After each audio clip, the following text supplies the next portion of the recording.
ఇది కేవలం సమాచారంగా మాత్రమే భావించండి. వైద్య నిపుణులను సంప్రదించండి. ఇన్హేలర్స్ అందరూ ఆస్తమా లేనప్పుడు కూడా వాడుతూ ఉండాలి, లేకపోతే దాన్ని కనీసం అదుపులో ఉంచడానికి ఒక ప్రివెంటివ్గా అయినా తీసుకోవాలని చెప్పి. అస్తమా అనేది దీర్ఘకాలిక ప్రాబ్లం. మధ్య మధ్యలో ఒక్కొక్కసారి ఏమవుతుందంటే అస్తమా అటాక్లు వచ్చినప్పుడు ఈ కంట్రోల్లో ఉండాలి మీ ఆస్తమా అనంటే మీలో చాలామంది అనుకుంటా ఉంటారు, సో ఇన్హేలర్ మీ యొక్క వీక్నెస్ అని, ఇన్హేలర్ వాడితే మీకు నామోషి అని అనుకుంటుంటారు. కానీ గుర్తుపెట్టుకోండి, ప్రతి బ్రెత్లెస్నెస్, ఊపిరితిత్తుల్లో కొంచెం ఇబ్బందిగా ఉన్నా కూడా అది ఆస్తమా అయి ఉండకపోవచ్చు. ఇంకా ఏముంటాయి సార్? గాలి పీల్చడానికి కష్టమైన ప్రతి ఒక్క అటాక్ కూడా ఆస్తమా. ఆస్తమాకి ఇప్పుడున్న పరిస్థితుల్లో సార్ లైఫ్ లాంగ్ కండిషన్గా మనం అంటామా, అంటే మెడికల్ టెక్నాలజీ వచ్చాక? లేదు, అది ఎప్పుడైనా చాప కింద నీరులా ఉంటుంది, ఎప్పుడైనా అది ఫ్లేరప్ అవ్వచ్చు అని అంటారా అటువంటి కండిషన్? ఆల్మోస్ట్ 80% ఆఫ్ ఇండివిజువల్స్లో కంప్లీట్ కంట్రోల్. ఆ చిన్న మందు ఇన్హేలర్ ఏదైతే ఉంటుందో అది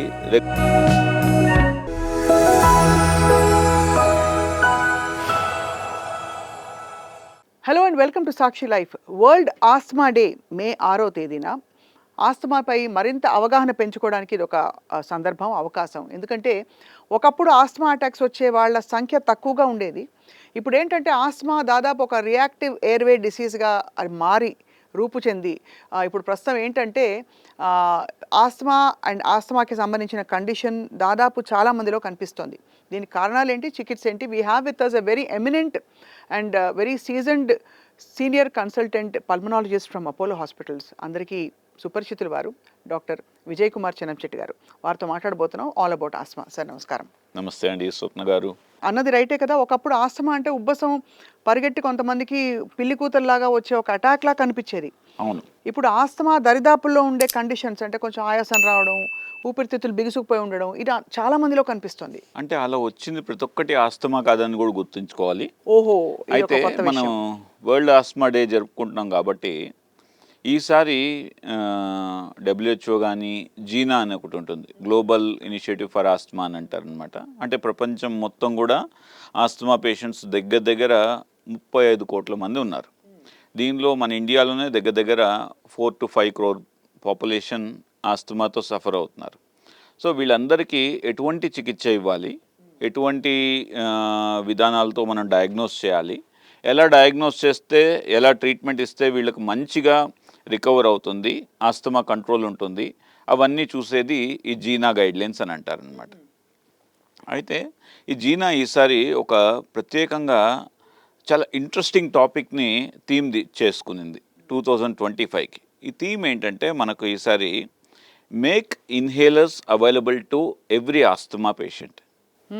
అంటే ప్రపంచం మొత్తం మనం అనుకుంటాం ఇండియాలోనే ఇన్హేలర్స్ తక్కువ వాడుకుంటాం అని అనుకుంటున్నాం. కాదు, ప్రపంచంలో ఇంక్లూడింగ్ డెవలప్డ్ నేషన్స్లో కూడా ఒక్కసారి ఆస్తమా కంట్రోల్లో ఉంది అని వాళ్ళకి అనిపించిన వెంటనే ఇన్హేలర్ మానేస్తారు, ఇన్హేలర్ తీసి పక్కన పడేస్తారు. అది కరెక్ట్ పద్ధతి కాదు. అలానే కరెక్ట్ డయాగ్నోస్ చేసుకుంటూ ప్రతి ఒక్క పేషెంట్ కూడా ఇన్హేలర్ మీద నమ్మకం పెట్టాలి, ఇన్హేలరే కరెక్ట్ పద్ధతి అనేది నమ్మి కరెక్ట్గా ట్రీట్మెంట్ వాడినట్లయితే వాళ్ళ ఆస్తమా ఎప్పటికీ కంట్రోల్లో ఉంటుందని గుర్తుంచుకోవాలి. అది ఈసారి మనకు జీనా అండ్ డబ్ల్యూహెచ్ఓ ఇచ్చిన నినాదం అన్నమాట. సో ఇన్హేలర్స్, ఇది చాలా కొత్త విషయం తెలుసుకుంటున్నాయి వాళ్ళ. దట్ ఇన్హేలర్స్ అందరూ ఆస్తమా లేనప్పుడు కూడా వాడుతూ ఉండాలి, లేకపోతే దాన్ని కనీసం అదుపులో ఉంచడానికి ఒక ఒక ప్రివెంటివ్గా అయినా తీసుకోవాలని చెప్పి. అవును. ఇది బేసికలీ మనకు ఒక షుగర్ ఉంది అనుకోండి, సో షుగర్ టెస్ట్ చేసుకొని మాత్ర వేసుకుంటామా? లేదు. బీపీ ఉందనుకోండి, బీపీ చెక్ చేసుకొని మాత్ర వేసుకోం. ఒక రీజనబుల్ కంట్రోల్ వచ్చింది అని నమ్మకం వచ్చిన తర్వాత ఆ బీపీ మందులు రెగ్యులర్గా వాడుకుంటా ఉంటాం. అదే మాదిరి అస్తమా కూడా ఏమవుతుందంటే, అస్తమా అనేది దీర్ఘకాలిక ప్రాబ్లం. మధ్య మధ్యలో ఒక్కొక్కసారి ఏమవుతుందంటే అస్తమా అటాక్లు వచ్చినప్పుడు ఆయాసం ఎక్కువ అవుతూ ఉంటుంది. అంతేగాని ఆయాసం లేదు అన్నప్పుడు మీకు ఆస్తమా కంప్లీట్గా కంట్రోల్ ఉందని మాత్రం అనుకోవద్దండి. మీ ఆస్తమా ఎక్కడికి పోదు. ఎందుకంటే ఆస్తమాకి క్యూర్ లేదు, ఓన్లీ మనం కంట్రోల్ చేసుకోగలం. ఈ కంట్రోల్లో ఉండాలి మీ ఆస్తమా అనంటే దానికి ఇన్హేలర్లు రెగ్యులర్గా తీసుకోవాలి. అండ్ దెన్ మీలో చాలామంది అనుకుంటా ఉంటారు, సో ఇన్హేలర్ మీ యొక్క వీక్నెస్ అని, ఇన్హేలర్ వాడితే మీకు నామోషి అని అనుకుంటుంటారు. కానీ గుర్తుపెట్టుకోండి, ఇన్హేలర్ అనేది ట్యాబ్లెట్లతో కంపేర్ చేసుకుంటే ట్యాబ్లెట్లకి సైడ్ ఎఫెక్ట్ ఎక్కువ ఉంటుందండి. రైట్. అంటే ఉదాహరణకు ట్యాబ్లెట్ తీసుకున్నాం అనుకోండి, అది పొట్టకెళ్ళాలి, పొట్టలో నుండి లివర్కి వెళ్ళాలి, లివర్ నుండి బ్లడ్ సర్క్యులేషన్కి వెళ్ళాలి. అండ్ మొత్తం బ్లడ్ సర్క్యులేషన్కి ఎప్పుడైతే ఎంటర్ అవుతుందో ట్యాబ్లెట్, అది బ్రెయిన్కి, కిడ్నీలకి, ఎవ్రీ ఆర్గానికి రీచ్ అయ్యి రైట్. హార్ట్కి రీచ్ అయ్యి సైడ్ ఎఫెక్ట్స్ ఎక్కువ వచ్చే అవకాశం ఉంటుంది. ఈ సైడ్ ఎఫెక్ట్స్ని మనం తగ్గించాలి అని అంటే ఇన్హేలర్ డైరెక్ట్గా కొట్టడం వల్ల ఏమవుతుందనంటే మనకు ఇన్హేలర్ ద్వారా వచ్చిన మెడికేషను బ్లడ్లోకి లెస్ దాన్ 10% అబ్జర్వ్ అవుతుంది. 90% లంగ్స్లో ఉండి ఓన్లీ లంగ్ మీద యాక్ట్ అయ్యే అవకాశం ఉంటుంది. అసలు ఆస్తమా అంటే ఏమిటి? ఆస్తమాకి దరిదాపుల్లో మీరు ఇందాక అన్నారు కదా, అవును. దట్ ప్రతి బ్రెత్లెస్నెస్, ఊపిరితిత్తుల్లో కొంచెం ఇబ్బందిగా ఉన్నా కూడా అది ఆస్తమా అయి ఉండకపోవచ్చు. అవును. ఇంకా ఏముంటాయి సార్? అంటే మామూలుగా ఆస్తమా అంటే ఇప్పుడు మనకు ఏదన్నా పడని ఆహార పదార్థమో లేకపోతే ఎయిర్ పొల్యూషన్ ద్వారా వచ్చిన అలర్జీనో దీని ద్వారా వచ్చినప్పుడు లంగ్స్కి అటాక్ గురవుతాయి అన్నమాట. ఈ లంగ్ అటాక్కి గురైనప్పుడు మన గాలి పీల్చే గొట్టాలు ఎలా అయితే ఈ సర్కిల్గా ఉంటాయో ఇవి కుంచుకుపోతాయి, చిన్నవి అయిపోతాయి. చిన్నవైనప్పుడు మనం ఉదాహరణకు ఒక కొబ్బరి బొండ ఉంది, కొబ్బరి బొండ నుండి మనం స్ట్రా తీసుకొని ఇలా తాగుతాం. ఆ స్ట్రా వెరీ సన్నగా ఉన్నింది అనుకోండి, మనం తాగలుగుతామా? తాగలేం, కష్టంగా తాగాలి. సో ఇదే మాది ఎవరైతే ఆస్తమా పేషెంట్లు ఉంటారో ఈ ఆస్తమా పేషెంట్లు గాలి పీల్చుకోవాలంటే అటాక్ వచ్చినప్పుడు ఆ సన్నటి స్ట్రా నుండి గాలి తీసుకుంటే ఎలా ఉంటుందో అలా కష్టపడతారనమాట. దీన్ని ఆస్తమా అని అంటారు. అయితే ఛాతి బరువు వచ్చిన ప్రతి ఒక్కరు, అంటే గాలి పీల్చడానికి కష్టమైన ప్రతి ఒక్క అటాక్ కూడా ఆస్తమా అటాక్ కాదు. వీజింగ్ వచ్చిన ప్రతి ఒక్క వీజింగ్ కూడా, పిల్లికూత కూడా ఆస్తమా వల్ల వచ్చింది కాదు. దీనికి డిఫరెంట్ డయాగ్నోస్ ఉంటాయన్నమాట. కార్డియాక్ ఆస్తమా అంటారు, అంటే లంగ్స్లో నీరు చేరిపోవడం. ఈ లంగ్స్లో నీరు చేరిపోయినప్పుడు కూడా ఆయాసం వస్తుంది.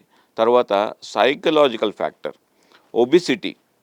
ఎవరైతే అధిక బరువు ఉంటారో ఈ అధిక బరువు ఉండే వాళ్ళకి ఏమవుతుందంటే ఉదాహరణకు ఒక కారు ఉంది, దానికి మనం ఒక 1000 cc అని అనుకోండి, దాని మీద మనం ఒక ఏనుగు నెక్కించాం అనుకోండి, కారు లాగలుగుతుందా? లాగలేదు. అదే మరి మన రెస్పిరేటరీ సిస్టమ్ కూడా మనకి ఇంజన్ లాంటిది అనమాట. రైట్. ఈ ఇంజన్లో మనకు ఎక్కువ బరువు పడింది అనుకోండి, మనం బ్రీతింగ్ తీసుకోవడానికి కష్టం అవుతుంది. అది కూడా ఆస్తమా అని అనుకుంటారు, కానీ ఆస్తమా కాదు. అధిక బరువు వల్ల లంగ్స్ సరిపోవట్లేదు, అది దాన్ని ఆస్తమా అనడానికి వీల్లేదు.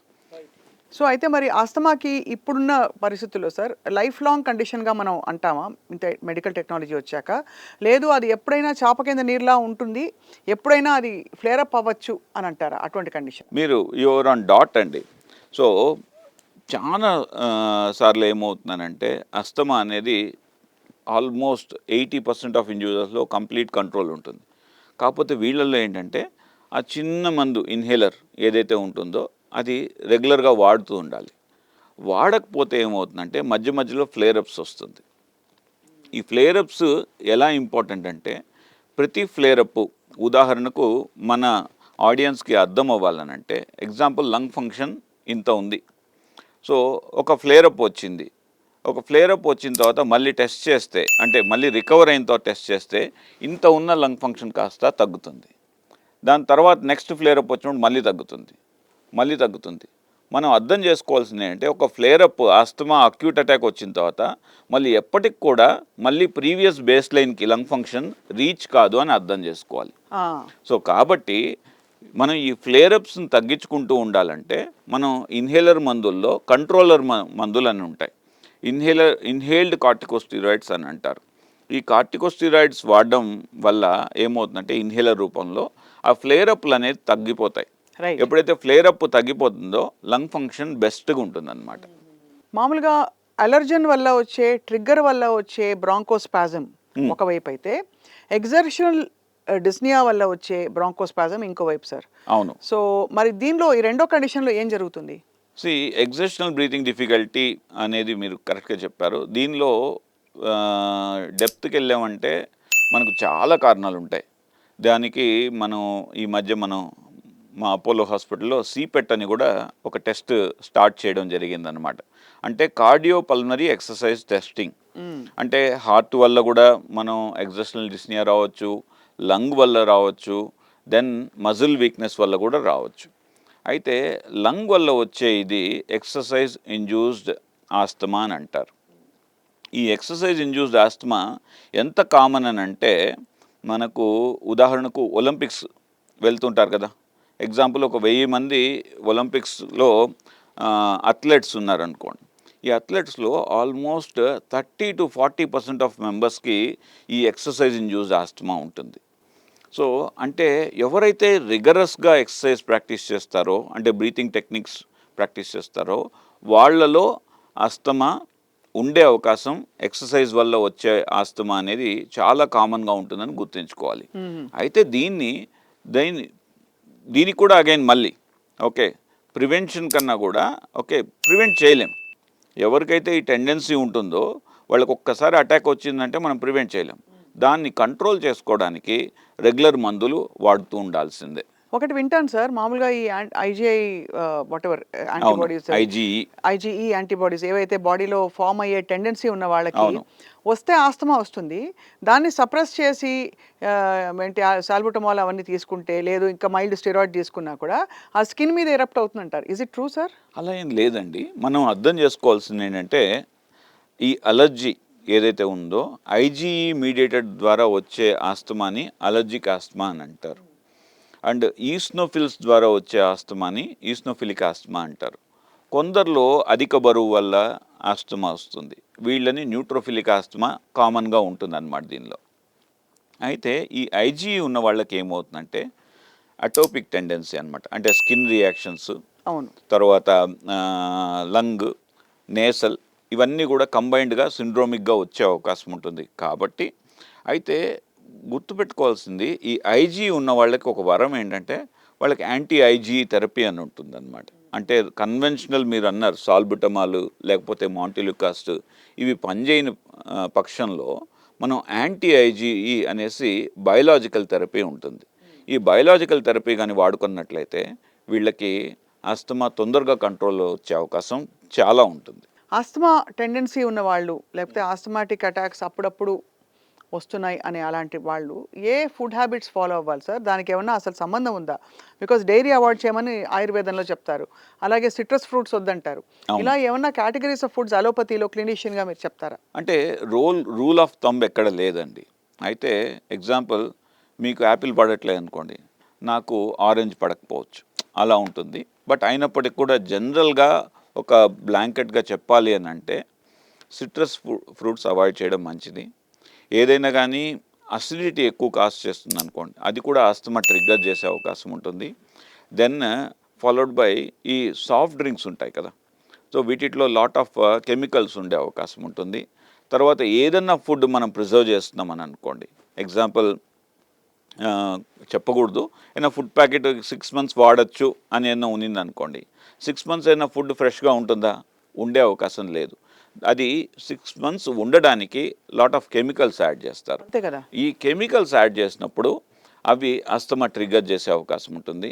సర్టెన్ ఫుడ్స్లో, చైనీస్ ఫుడ్ ఐటమ్స్ అంటారు, పర్టికులర్గా ఆడియన్స్ ఎవరికైనా ఆస్తమా ఉన్నట్లయితే మీరు చైనీస్ రెస్టారెంట్స్కి వెళ్ళినట్లయితే మోనోసోడియం గ్లూటామేట్ అంటారు, ఎంఎస్జి, సో అజ్నోమోటో, సో ఈ అజ్నోమోటో వేయకుండా మీరు ఫుడ్ తీసుకోండి. అజ్నోమోటో కూడా కొంతవరకు ఈ ఆస్తమాని ట్రిగ్గర్ చేసే అవకాశం ఉంటుంది. సో ఇవన్నీ జాగ్రత్త పడాల్సిన విషయాలు. అవును. But in general cold items can trigger asthma very easily. ఓహో, అంటే ఐస్ క్రీమ్లు అవాయిడ్ చేయాలి అలాంటి వాళ్ళు? తప్పకుండా. తర్వాత అనదర్ కామన్ థింగ్ ఏమవుతుందంటే sea food is one common thing, many పేషెంట్స్లో ఇది ట్రిగ్గర్ చేస్తూ ఉంటుంది.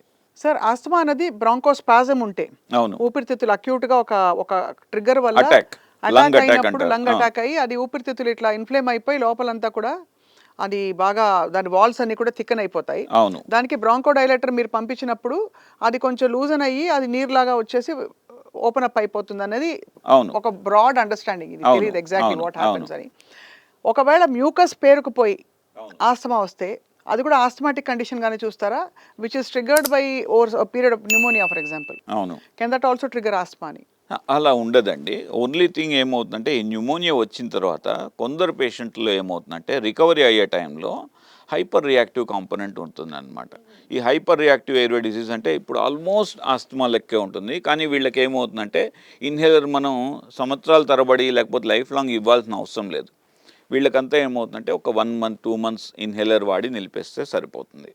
ఆస్తమా ఉన్నవాళ్ళు చాలా ఇంపార్టెంట్ క్వశ్చన్ సార్ ఇది. ప్రాణాయామము, ఇతర బ్రీదింగ్, భస్త్రిక ఇలాంటివన్నీ చేయొచ్చా? చాలా వండర్ఫుల్ క్వశ్చన్ అండి.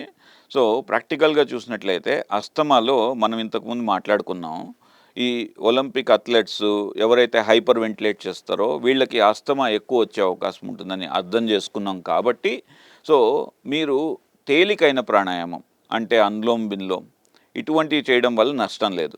కానీ ర్యాపిడ్ బ్రీతింగ్ ఎక్సర్సైజ్, భస్త్రిక లేకపోతే కపాలభాతి ఇటువంటివి చేయడం వల్ల ఏమవుతుందంటే అస్తమా ట్రిగ్గర్ అయ్యే అవకాశం ఉంటుంది. దీనిలో గుర్తుపెట్టుకోవాల్సి ఉంటుంది, మరీ మీ యొక్క లంగ్ ఫంక్షన్ బాగా తక్కువ ఉంది, 50% 60% ఇలా లంగ్ ఫంక్షన్ ఉన్నట్లయితే మీరు కపాలభాతి చేయడం వల్ల ఏమవుతుందంటే మీరు గాలి పీల్చుకోవడం ఈజీగా జరుగుతుంది. గాలి వదిలేటప్పుడు ఏమవుతుందనంటే ఆ మొత్తం గాలి లంగ్స్లో ఉన్న గాలి బయటకు రావడానికి ఇబ్బంది పడుతుంది. ఎందుకంటే గాలి పీల్చే గొట్టాలు కొంచెం చిక్కిపోయినాయి, అవును, కన్స్ట్రక్షన్లో ఉన్నాయన్నమాట. దీనివల్ల ఏమవుతుందనంటే అక్కడే ఎయిర్ అంతా కూడా ట్రాప్ అయిపోయి ఒక్కొక్కసారి వెరీ రేర్లీ ఈ లంగ్ అనేది కొద్దిగా రప్చర్ అయ్యే అవకాశం ఉంటుంది.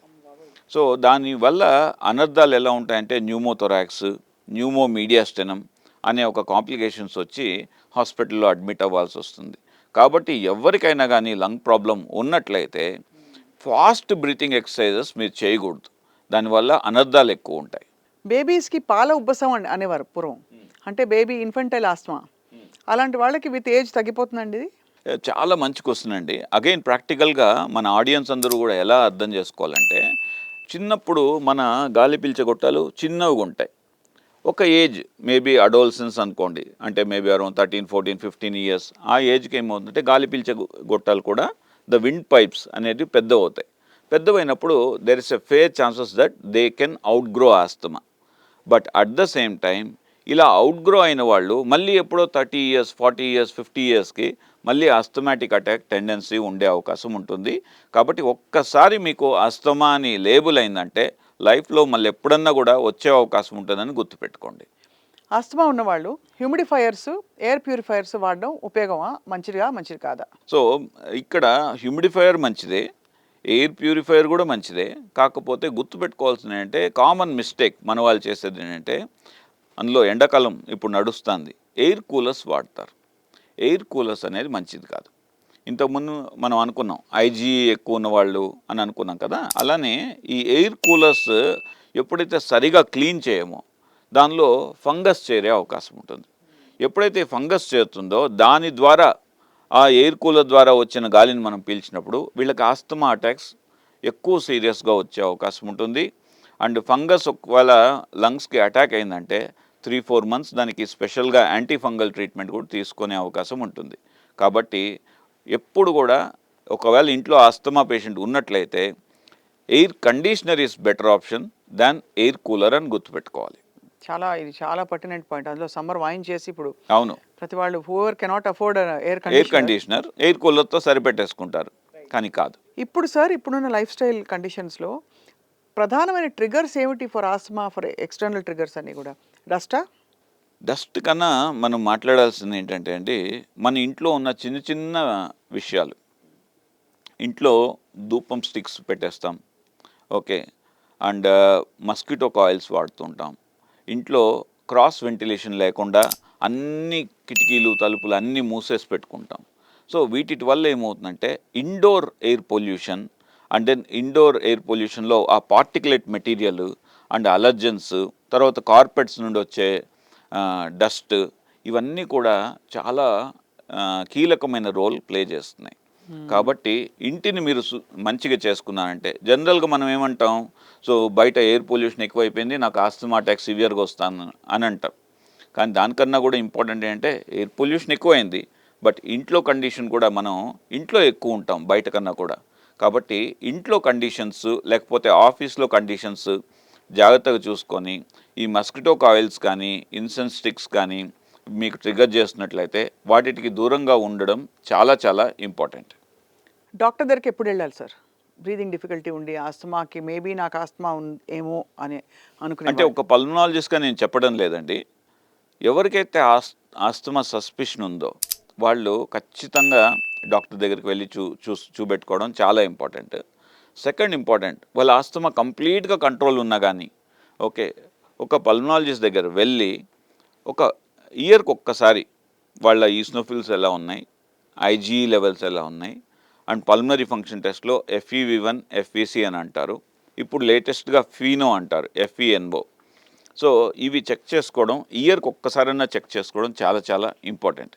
సో కాబట్టి సిమ్టమ్స్ లేకపోయినా ఇయర్కి ఒకసారి, సిమ్టమాటిక్గా ఉండి, ఎగ్జాంపుల్ మీరు ఆల్రెడీ స్టెప్ 3, స్టెప్ 4, స్టెప్ 1 నుండి స్టెప్ 5 వరకు ట్రీట్మెంట్ ఉంటుందండి.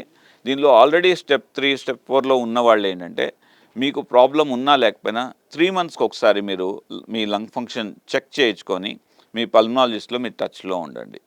Finally sir, doctor Vijay Kumar గారు, ఆస్తమా డే సందర్భంగా సాక్షి టీవీ ప్రేక్షకులకి మీ valuable message. How do we stay safe and keep our airways and lungs clean and safe? పెట్టుకోండి. సో మీరందరూ ఓకే, ఈ ఆస్తమా ఉందంటే ఫస్ట్ భయపడద్దండి. అస్తమా ఉన్నవాళ్ళు ఎన్నో గోల్డ్ మెడల్లు, ఎన్నో అథ్లెటిక్ మెడల్స్ సంపాదించుకున్నారు ఒలింపిక్స్లో కూడా. సో చాలా పాపులర్ ఫిగర్స్, హాలీవుడ్ ఫిగర్స్కి, టాలీవుడ్ అండ్ దెన్ బాలీవుడ్లో కూడా అస్తమా ఉన్న వాళ్ళు ఉన్నారు. సో ఫస్ట్ భయపడద్దండి. ఫస్ట్ అవేర్నెస్ జాగ్రత్త పెట్టుకొని ఇన్హేలర్ని మీ దగ్గర పెట్టుకొని మీ డాక్టర్ గారు ఎలా చెప్తారో అలా మీ ఇన్హేలర్ని రెగ్యులర్గా వాడండి. అండ్ దెన్ ఇప్పుడు లేటెస్ట్గా చూసినట్లయితే మీకు అన్ని మందులు వాడినా కానీ కంట్రోల్లో లేకపోయినప్పటికి కూడా there is something called biologic therapy అంటారు.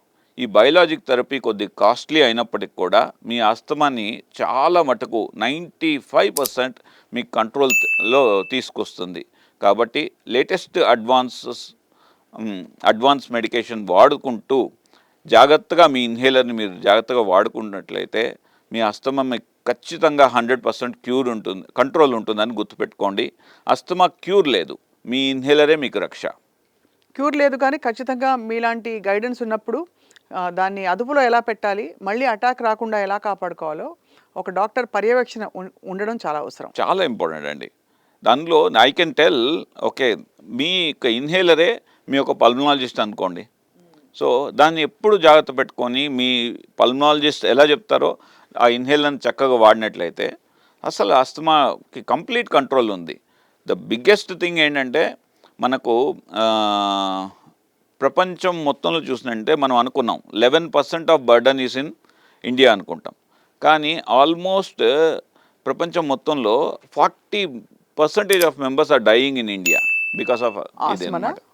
ఇప్పుడు అమెరికాలో 100 మెంబర్స్ ఆస్తమా ఉన్నారనుకోండి, వాళ్ళు డెత్ రేట్ ప్రాబ్లీ అరౌండ్ 2%, 3% ఉంటుంది. కానీ మన దగ్గర ఏమవుతున్నది, 40% ఆఫ్ పీపుల్ ఆర్ డైయింగ్ అన్నమాట.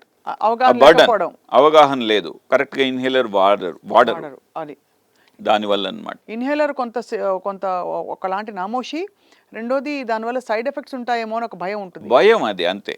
అంటే అదేదో హైపర్ యాక్టివ్ అయిపోతారు, సాల్బుటమాల్ లోపలికి వెళ్తే బాడీలోకి అనేది ఒకటి, హార్ట్ రేట్ పెరుగుతుంది. రెండు ఏంటంటే ఇన్హేలర్ తీసుకున్న వెంటనే చాలామందికి చాలా రిలీఫ్ వస్తుంది, దాంతో ఇంకా రిలీఫ్ వచ్చింది కదా నేను ఎందుకు వాడాలి అనుకుంటారు. అది మొత్తానికి ఇది లైఫ్ లాంగ్ ఒకసారి వచ్చిందంటే ఎప్పుడైనా రావచ్చని గుర్తుంచుకోవాలి. అవును, అలా అని వస్తుందని కాదు, కానీ రావచ్చు కాబట్టి జాగ్రత్త పడాలి. వస్తుంది, ఖచ్చితంగా వస్తుందండి. ఓకే, ఒక్కసారి ఆస్తమాన్ లేబుల్ డయాగ్నోస్ ఉందంటే life long you are a asthmatic. ఏ మందులు వాడాలి, ఎలా వాడాలి అనేది ఓకే టీవీ షోలు చూసి నేర్చుకోవద్దండి. మీ యొక్క డాక్టర్ని కలవండి, మీ డాక్టర్ ఏది ప్రిస్క్రైబ్ చేస్తే అది వాడండి. డాక్టర్ విజయ్ కుమార్ గారు చాలా యూస్ఫుల్గా, యాజ్ ఆల్వేస్ ఇన్ఫర్మేటివ్గా చెప్పారు. I think people will get very enlightened with this discussion today. Thank you so much అండి. Thank you.